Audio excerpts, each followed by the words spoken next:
Hey everyone, तो आज के इस वीडियो में हम देखेंगे रिडक्शन ऑफ फॉर्मूले। तो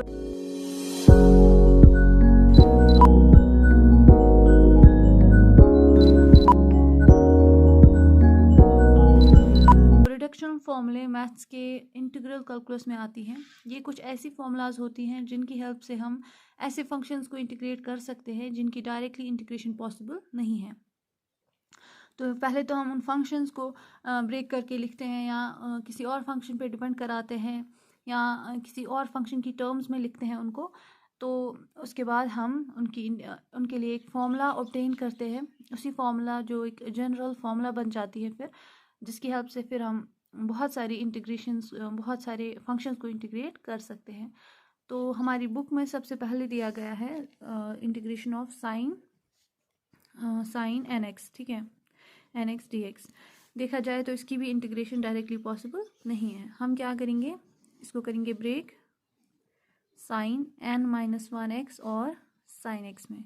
तो base are same, powers are added, n minus one और यहाँ पे है वन, तो n minus one plus one cancel, n ही बचा यहाँ पे डी एक्स। ठीक है, ये आ गया। अब हमारे पास ये है एक let's say it is g of x और ये है एफ ऑफ एक्स। ठीक है, प्रोडक्ट रूल ऑफ इंटीग्रेशन यहाँ पे अप्लाई होगा। तो प्रोडक्ट रूल क्या कहता है, integration of g of x f of x is equal to g of x first function as it is, second function की हमें इंटीग्रेशन करनी है। यहाँ पे मैं वेरिएबल ऑफ इंटीग्रेशन भूल गई हूँ, तो f of x d x minus integration of first function की डिफ्रेंसिएशन। फर्स्ट फंक्शन हमारे पास जी ऑफ एक्स है, इसकी डिफ्रेंसिएशन, सेकेंड फंक्शन की इंटीग्रेशन, तो एफ ऑफ एक्स की integration, d of x variable of integration for this integration का sign, and for this we have this d x here. हाँ, ठीक है। तो ये है हमारे पास formula, product rule for integration ji of x integration of f of x minus integration of differentiation of g of x integration of f of x. ये होगी फॉर्मूला, इस पे करेंगे अप्लाई। तो जो फर्स्ट फंक्शन है उसको ऐसे ही रखना है। फर्स्ट फंक्शन हमारे पास साइन एन माइनस वन है, तो इसको बाहर रखा। साइन एक्स की करनी है इंटीग्रेशन, ठीक है, माइनस इंटीग्रेशन का साइन, फर्स्ट फंक्शन की करनी है डिफ्रेंसिएशन। फर्स्ट फंक्शन है sine n minus one x d x, second function की करनी है इंटीग्रेशन। ठीक है, ये हो गया। अब यहाँ पे डी एक्स, क्योंकि ये वेरिएबल ऑफ इस इंटीग्रेशन के साइन के लिए, ठीक है। तो यहाँ पे sine n x n minus one as it is, sine x की इंटीग्रेशन होती है माइनस कॉस एक्स, तो माइनस बाहर, कॉस एक्स इधर, माइनस यहाँ पे पहले तो इंटीग्रेशन का साइन, डिफ्रेंसिएशन ऑफ दिस, तो ये आएगा n minus one sine x n minus two. Okay, तो यहाँ पे साइन एक्स की डिफ्रेंसिएशन होती है कॉस एक्स, और अब इसकी इंटीग्रेशन, साइन एक्स की इंटीग्रेशन कॉस एक्स, यहाँ पे डी एक्स, तो है इज इक्वल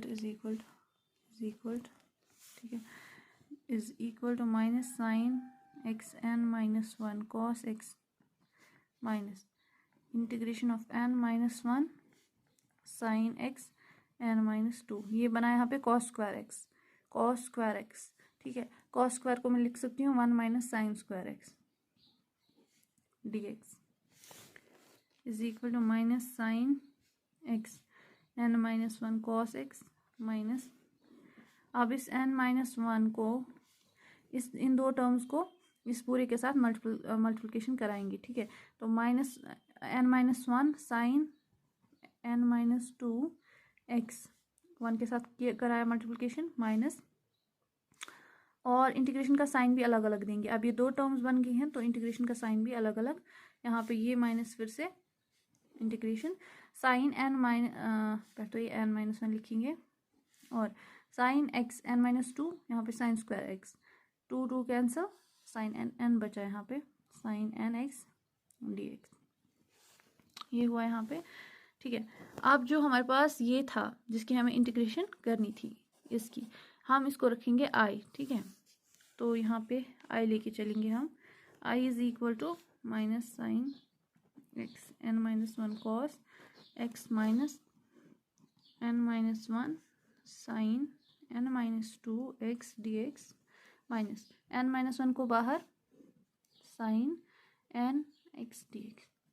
अगर देखा जाए इसी चीज़ की हमें इंटीग्रेशन करनी थी, है ना, यहाँ पे sine n x d x sine n x d x. तो हम इसके बगैर हमने अभी इसको रखा आई के इक्वल, तो इसके बदले हम यहाँ पे क्या लिख सकते हैं, I n minus one minus d x sine n minus two n minus one minus ये टर्म एज इट इज़, यहाँ पे एक माइनस भी है, ठीक है, आई, तो आई और ये टर्म को लाएंगे इधर, तो यहाँ पे ये माइनस में है, ये टर्म इधर आने के बाद हो जाएगी plus minus one I is equal to minus ये term sine x n minus one cos x minus integration of n minus one sine n minus two d x.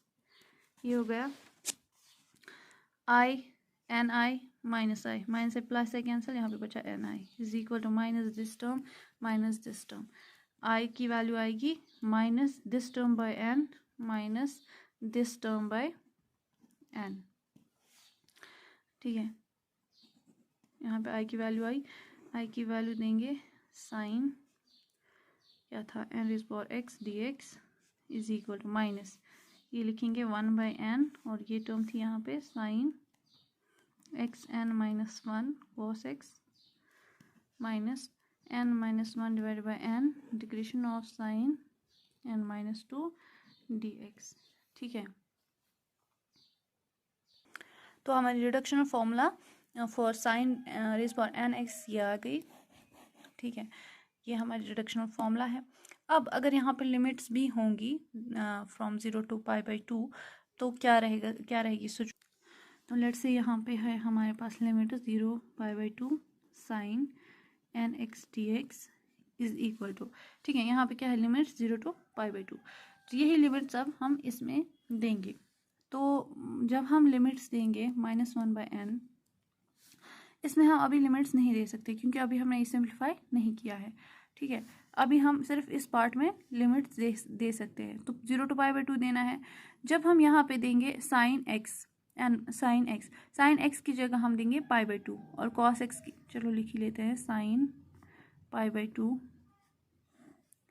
N minus one cos pi by 2, ये दी हमने upper limit minus lower limit है हमारे पास sign 0 cos 0 minus ये पूरी term यहाँ पे रखेंगे लिमिट्स भी, ठीक है। तो n minus one divide by n, यहाँ पे sine n minus two d x, यहाँ अभी हम लिमिट्स नहीं दे सकते तो हम लिमिट्स ऐसे ही रखेंगे, ठीक है। साइन पाई बाई 2 होता है 1, हाँ, कॉस पाई बाई 2 होता है 0, तो ये आएगी पूरी term 0, sine 0 is 0, 0 minus 0 is 0, ये पूरी जो टर्म है यहाँ पे ख़त्म हो गई, 0 के इक्वल आ गई, sine 0 pi by 2 n d x is equal to बची ये वाली टर्म इज इक्वल टू, ये माइनस है यहाँ पे, 1 सेकेंड, यहाँ पे मैंने फिर से एक छोटी सी मिस्टेक करी थी।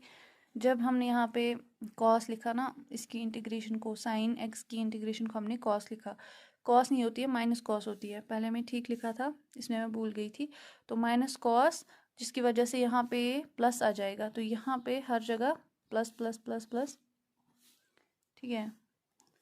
तो फिर जो यहाँ पे आया था ये माइनस, यहाँ पे भी ये प्लस आ जाता, ठीक है। तो अभी लिखेंगे n minus one divide by n integration of 0 to pi by 2 sine n minus 2 d x, यहाँ पे एक्स भी है, sine n minus 2 d x, ये हमने लिखा। अब मैं इस पूरी टर्म को रखूँगी एस एन रखा मैंने इस पूरे को, is equal to n by 2 1 divide by n minus 1 divide by n. अगर मैंने इसको ये और ये चीज़ सेम ही है, बस यहाँ पे n है, यहाँ पे n माइनस 2 है, तो अगर मैंने इस चीज़ को एस एन लिखा, यहाँ पे मैं क्या लिखूँगी एस एन माइनस 2, है ना, यहाँ पे n था, यहाँ पे एस एन रखा, यहाँ पे एस एन माइनस 2 था, यहाँ पे एस एन माइनस 2 रखा। तो अब ये आ गई हमारी इक्वेशन, जनरल इक्वेशन। अब थोड़ा सा इसको सिंप्लीफाई करके हमें रिडक्शन फॉर्मूला मिल जाएगी। जनरल तो मिल ही गई थी ये वाली, ठीक है। अब हम देखेंगे जब लिमिट्स होंगी हमारे पास 0 to π/2 तब क्या सिचुएशन रहेगी। तो यहाँ पे n-2 Sn-2 एक अननोन क्वांटिटी है जिसकी वैल्यू हमें पता नहीं है।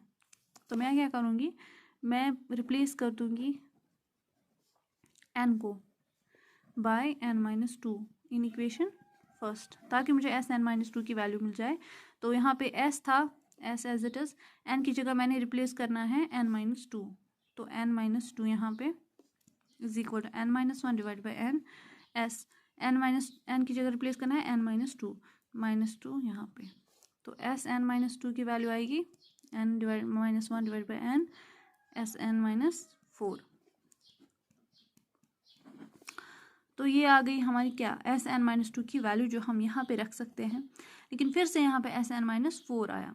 अब हम यहाँ पे फिर से लिखेंगे replace this n bye n-4, तो हमें n-4 की वैल्यू भी आ जाएगी।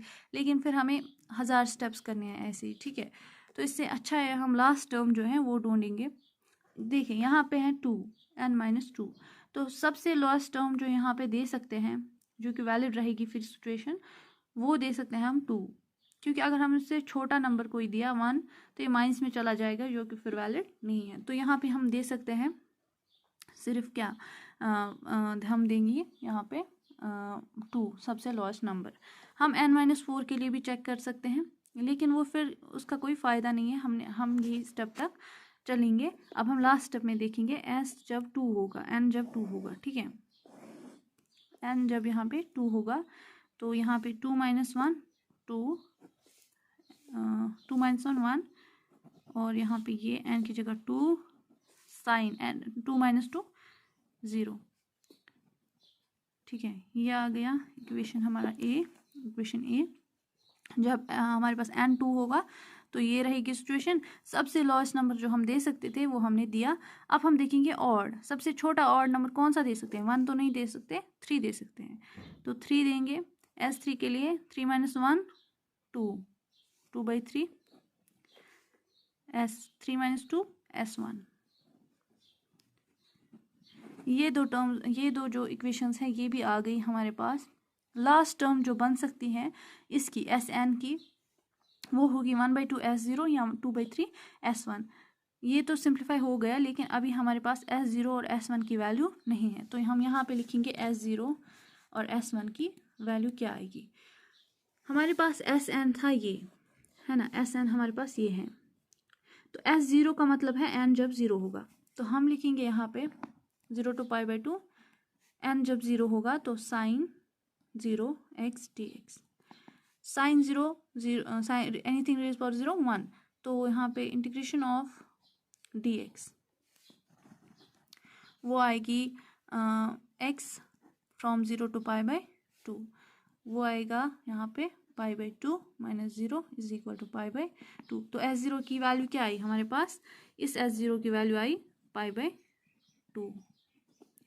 अब S1 की निकालेंगे, तो S1 हमारे पास है 0 π/2, 1 का मतलब S की 0 यहाँ पे n की जगह 0 दिया हमने, अब हम देंगे n की जगह 1, तो x यहाँ पे 1 dx is equal to sine x की इंटीग्रेशन होती है cos x, है ना, नहीं minus cos x from 0 to π/2, तो माइनस बाहर cos π/2 इज 0, cos 0 इज 1, तो ये आएगा 1 + 1।